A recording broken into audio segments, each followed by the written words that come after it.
So the Spurs, are they prepared to become the hunted?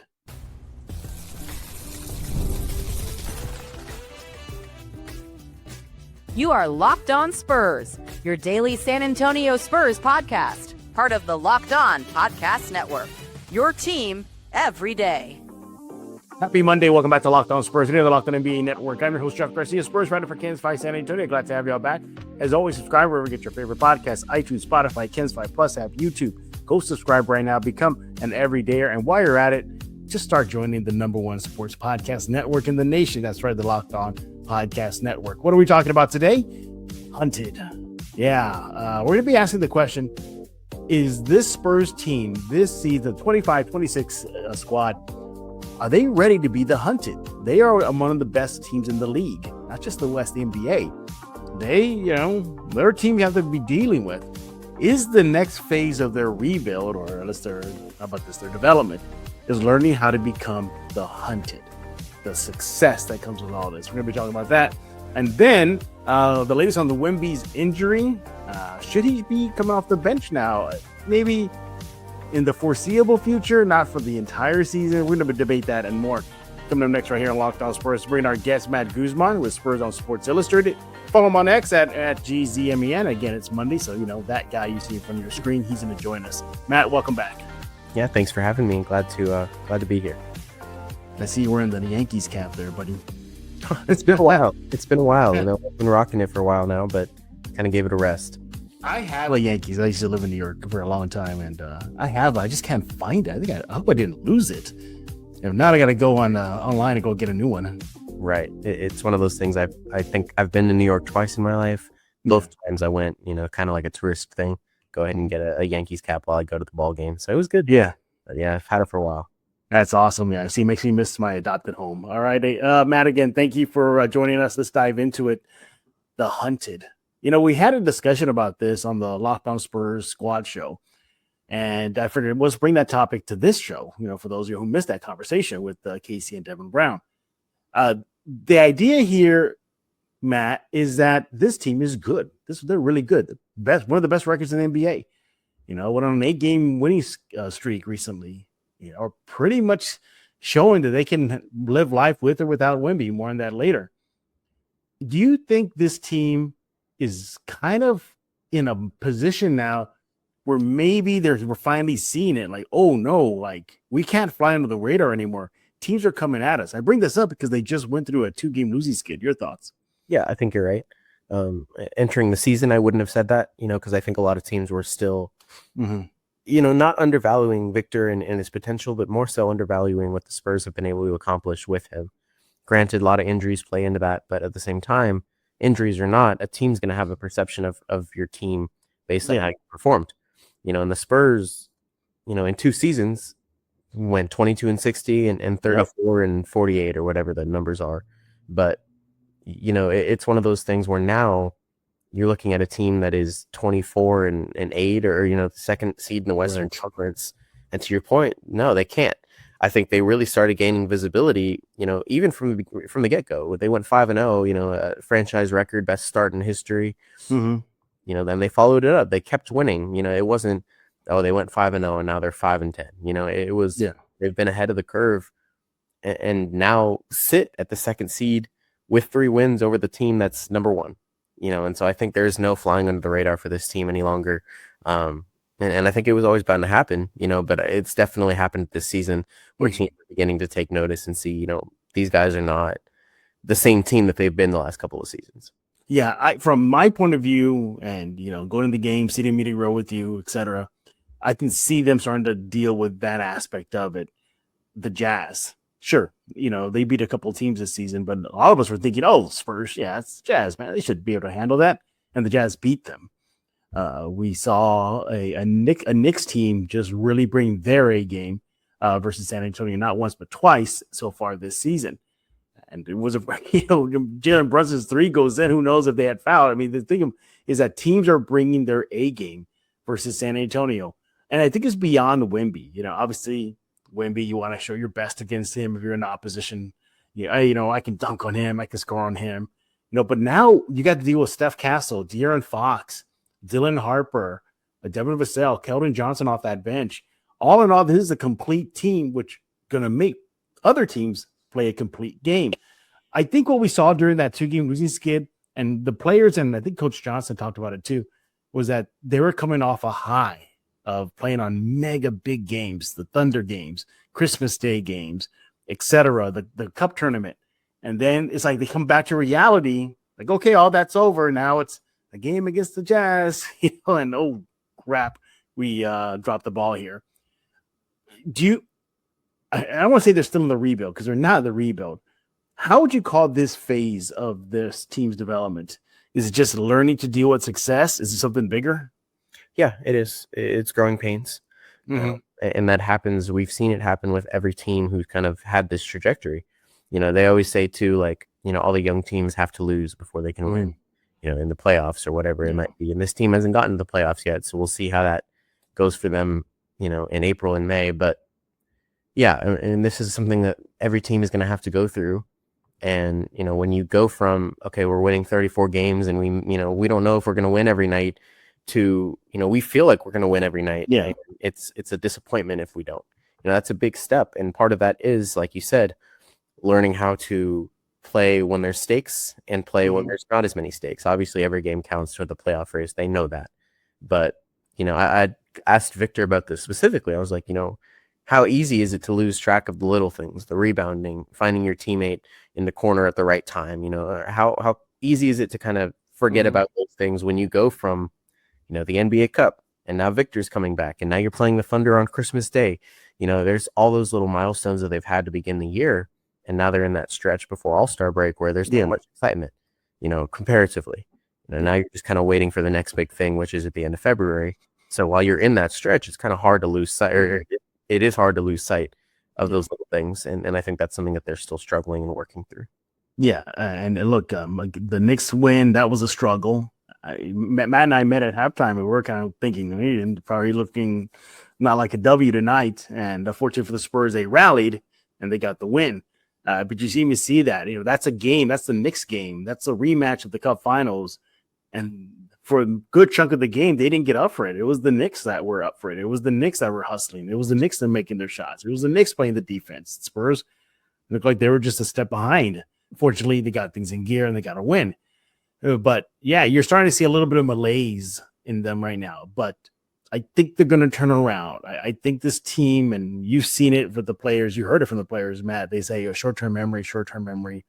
And I think they have that short-term memory. I think they can handle being the hunted, but it's only going to get worse as the season goes on. If they continue to win, teams are going to bring their A++ games versus them. And not unless your name is Indiana or something bad like that. But I feel like, Matt, if we're going to look at this team, I think that is their next step in their development, learning to deal with success. And so far, I give them about a C. I think they're still trying to learn. Fortunately for them, they have Harrison Barnes, Luke Cornett there, Kelly Olynyk there. There's some good veterans that can help them through this phase. But ultimately, the younger players have to get used to this. They have to deal with it. They have to do that. And it goes for Mitch Johnson, too. He has to learn how to get this team up for games as we're entering the dog days of the NBA. It's right around the corner. It's probably going to be here soon. And here's even worse, Matt. How many back-to-back games do you play? Starting last week, it was the Pacers and the Blazers on break, and then another back-to-back and another back-to-back. Yeah, even the schedule's going to get grueling for them because they haven't had the rodeo road trip yet, Matt. Yeah, and that's crazy to me because they spent all of December on the road. Yeah. And so I don't know how the schedule worked out the way it did, but it really seems like they had 2 major road trips, and it's going to be things like that will test them.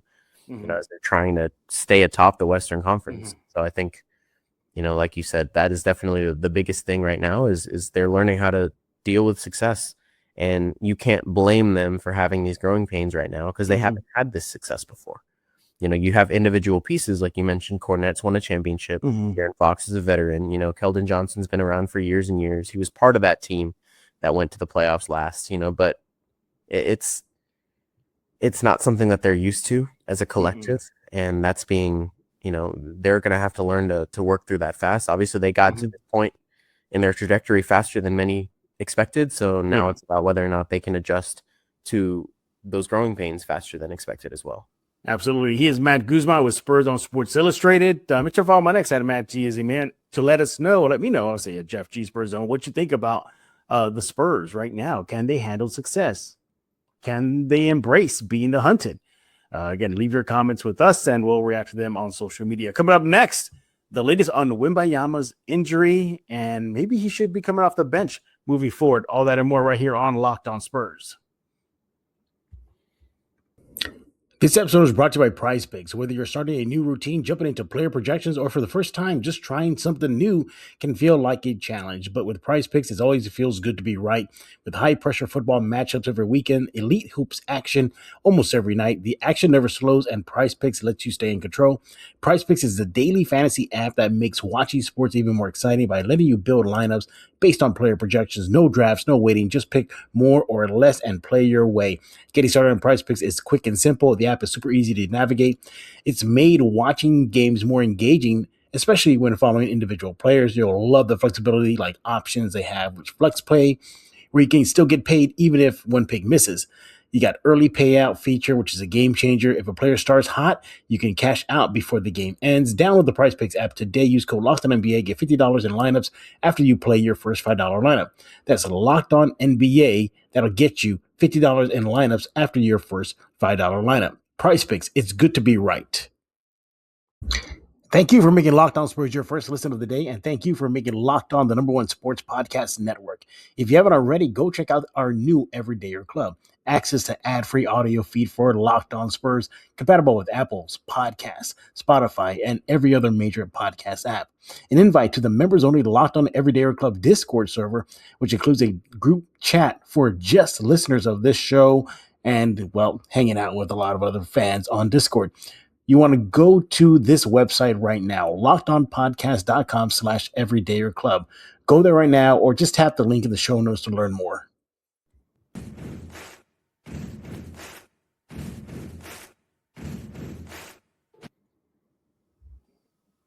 We're back right here on Locked On Spurs, joined by Matt Guzman, because it's Monday. That means Matt stops by for a visit, talking all things silver and black. That guy you see on your screen, he is with Spurs on Sports Illustrated. More on that later. The latest on Victor Wembanyama and his injury. Everybody collectively across the globe, all Wemby fans, Spurs fans, just gasped when they saw him go down. Steph Castle tried to get him up. Wemby kind of waves him off, saying, "No, don't get me up." And he exited under his own power, but limping out of the tunnel.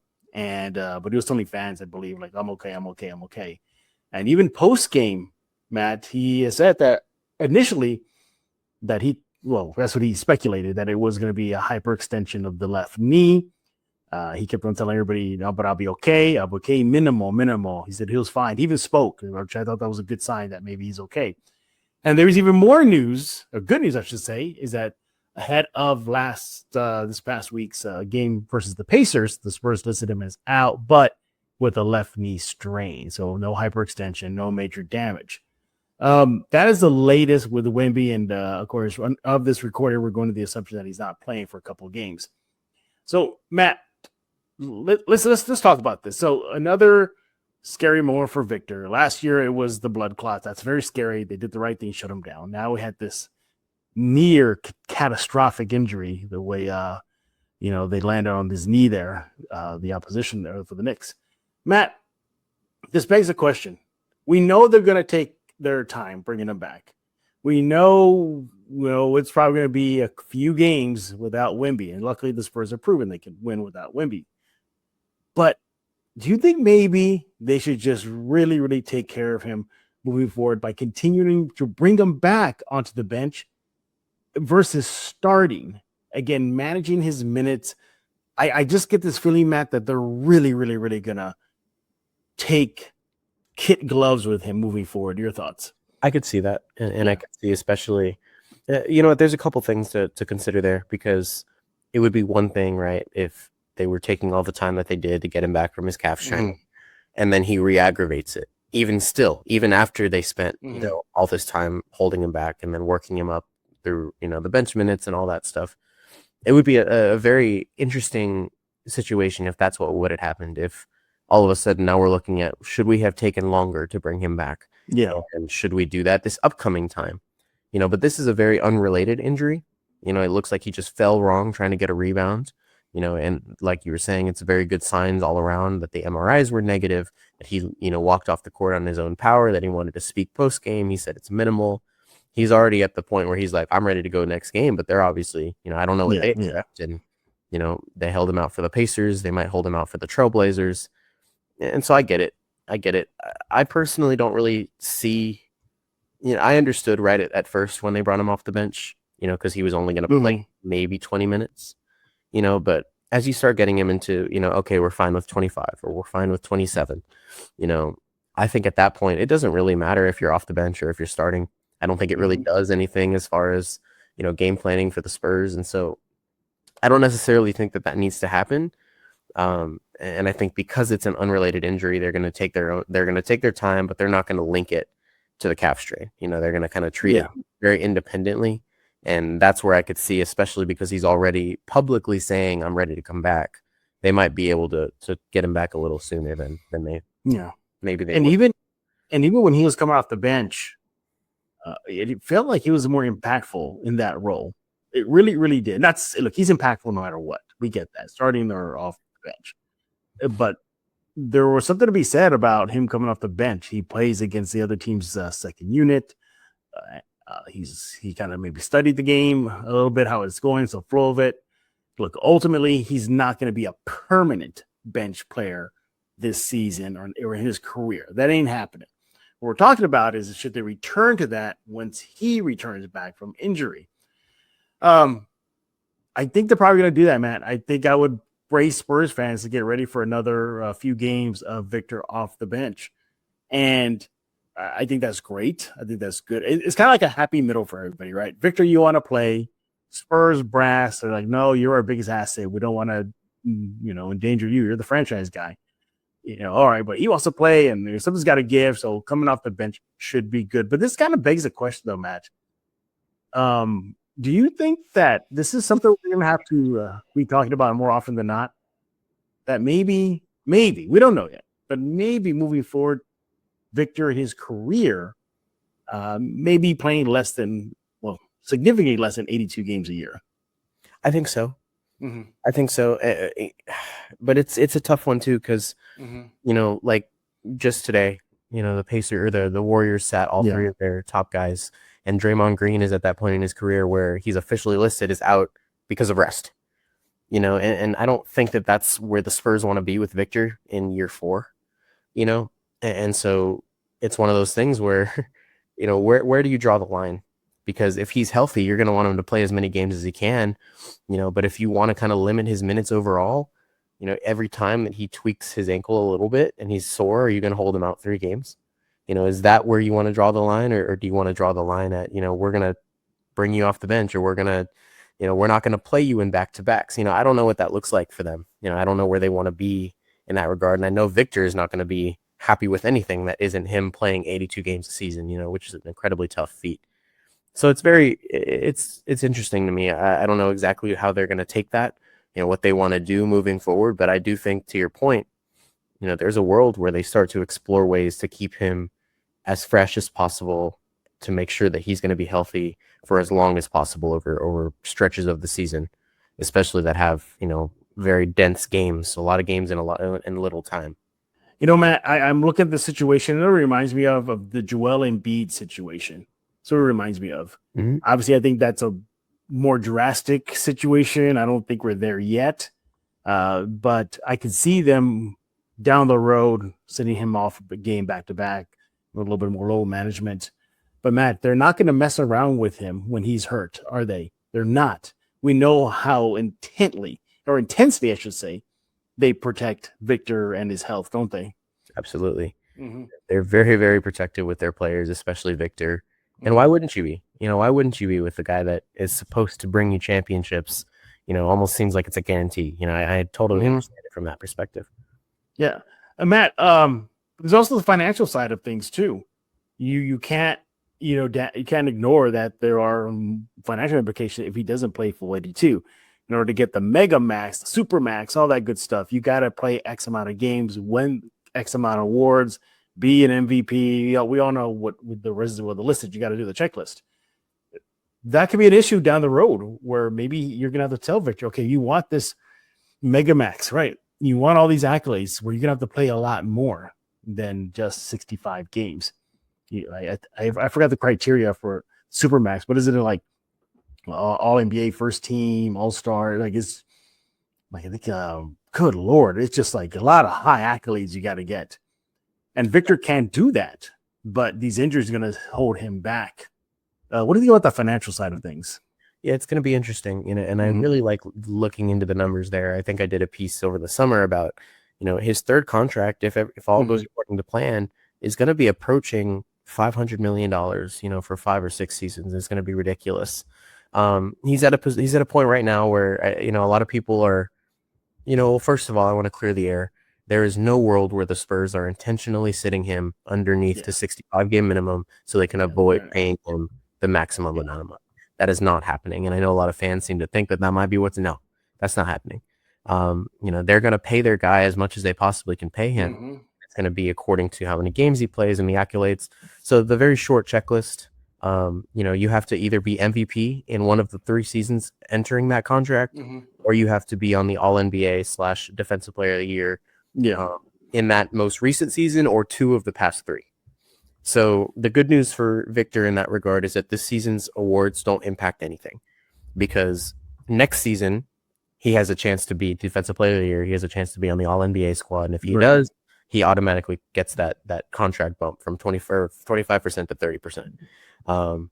If he didn't make awards next season, then he could have leaned on the fact that, maybe he won it, this year and last year, but he already didn't get awards last year. So it doesn't matter what happens this year.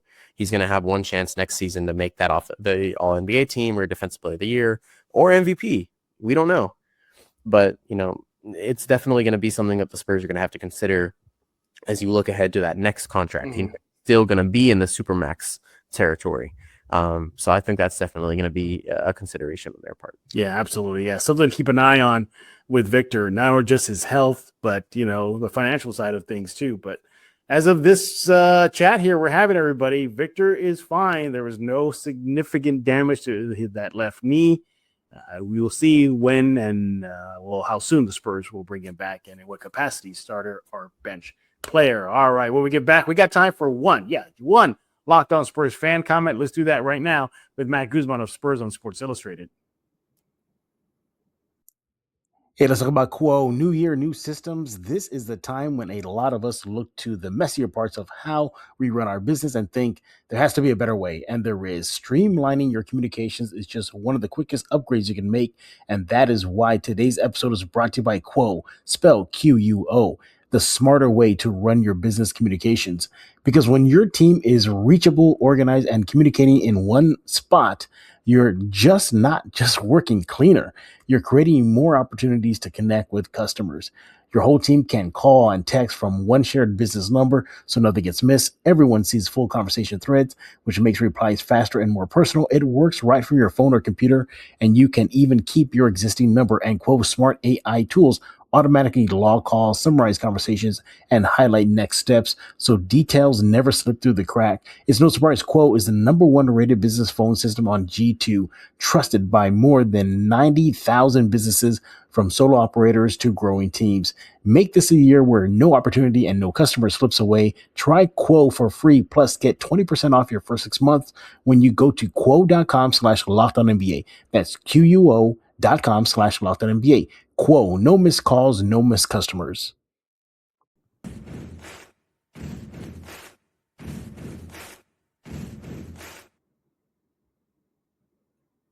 We're back right here on Locked On Spurs, joined by Matt Guzman, because it's Monday. That means Matt stops by to talk all things silver and black. He's with Spurs on Sports Illustrated. All my ex at Matt GZMA. And it's time for you guys, Locked On Spurs fan comments. What are y'all talking about? We're going to stick with the topic of Wemby and his injury. So let's dive into it. This is from @MBWell. It says Spurs are proving to be better with Wemby coming off the bench. In case you're not informed, 7'6" players usually encounter chronic injuries. 9 of the 4, 16 times Wemby was down for the count, and the Spurs went on a run immediately after to wrap up this game, referring to the next game. It would be wise to limit Wemby's minutes for long-term risk management purposes. The last thing they need is another Ralph Sampson outcome. All right. So you see already there, Matt, fans are a little worried about Wemby and his long-term health, his size, his length. And yes, there is a case that it is known that guys that height usually don't last that long in the NBA, whether it's Yao Ming, as you mentioned, Ralph Sampson, the list goes on and on. But I counter that. As much as there are, points along the way of NBA history of players of that size not lasting long, counterpoint is there have that had long, successful careers. Your Kareem Abdul-Jabbar's, your Mark Eaton's, Manu Bol for a while, but he just retired. He didn't go down with an injury or anything. So, my point is there are some historical markers that show that guys of Whitney's height can't survive. So fans are already thinking about this. Matt, what would you tell fans right now about Wemby and his future health moving forward? I'm really glad you asked that question, because I keep seeing that, like you're saying, a lot of people seem to, their default is, well, he's 7'4", he's gonna be injury prone. Yeah, are already calling him injury prone. I don't understand it. When you look at the 3 injuries that he's had throughout his career, one of them was a freak blood clot, who, by the way, just impacted Cam Whitmore, Damian Lillard, Amen Thompson, all 3 guards. This is not a because he's 7'4" issue. He had a calf strain, which, by the way, Tyrese Halliburton just had a calf strain that turned into the Achilles tear. Luka Doncic last Christmas had a calf strain. The list is very extensive of players who are getting calf strains. It's not just Victor. And then his most recent injury, a hyperextension in the knee, which, by the way, Jokic suffered 2 games before. Jokic is 6'11" or 7 foot. This is not, none of the injuries that he's had point to the fact that he's too tall. His frame is too thin, nothing like that. And, it's the calf strain arguably was not as bad as people like to paint it out to be. It's because of how long the Spurs waited to bring him back, which, again, makes sense. Not only are you dealing with your franchise cornerstone, right? You've seen what's happened to players that come back too soon from calf injuries.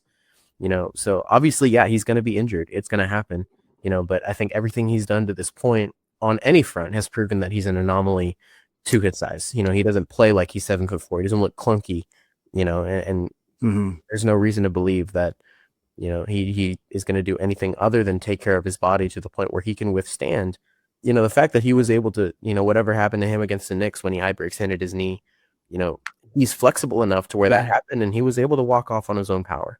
He's not clunky. He does what he needs to do to take care of his body. Injuries are going to happen. And so I think to the fans, like you were saying, he's not injury prone more than any other player is. He hasn't proven anything otherwise. And so I think that's something to keep in mind. Yeah, it's just par for the course in today's NBA. Players get hurt, and these specific type of injuries are not just hitting Wemby, as Matt highlighted, but a fairly amount of other players in the league right now. So the Spurs are going to spur. They're going to take care of their guy. It's just part of the deal, everybody. That's happens. It doesn't have to be NBA, NFL, MLB, NHL. It happens. Your best player is injured. You want to make sure that best player is there for you as long as possible to be the best player for your team. And they're going to be doing that with Victor. But I mean, I get, fans' trepidations and they get nervous. You see your guy go down, and, limp off the court. But kudos to Victor. I think Victor did a good job as he exited the tunnel, telling the fans who count, hey, I'm okay, as he's leaving the game versus New York. And then to show enough to show up to a press conference and talk about it and openly discuss it with everybody.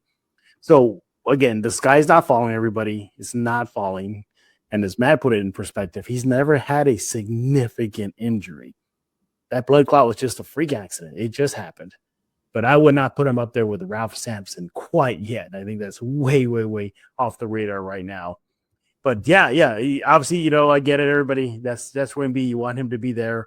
But look, if the good news is, if they have to play without him short term, they can thrive. That's how good this team is. That's how deep this team is. Even Victor mentioned it when he came back into the starting unit. He said that. And one thing he learned was this team is deep.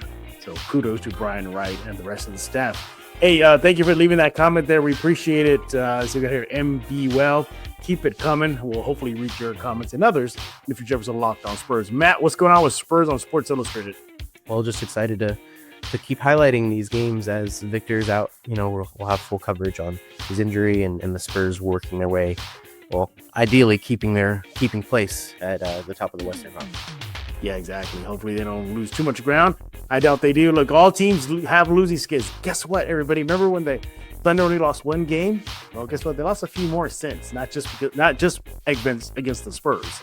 So, yeah, it's just an NBA season. Losses are going to come your way. But Matt, as always, thank you for joining us here on a Monday. We appreciate it. Make sure to follow him on X, everybody, at MattGZMAN. And we thank y'all for making Locked On Spurs your first listen each and every day. Free and available where we get podcasts, iTunes, Spotify, Ken's 5 Plus app, YouTube. Go subscribe right now. Become an everydayer. By the way, the Locked On Podcast Network has this thing called the Everydayer Club. So, first of all, thanks for tuning into Locked On Spurs. So make sure you subscribe and follow Locked On Spurs. You can get all the latest episodes. But you also want to go to this link. I'm going to read it for you. LockedOnPodcast.com/Everydayer Club. There you can sign up.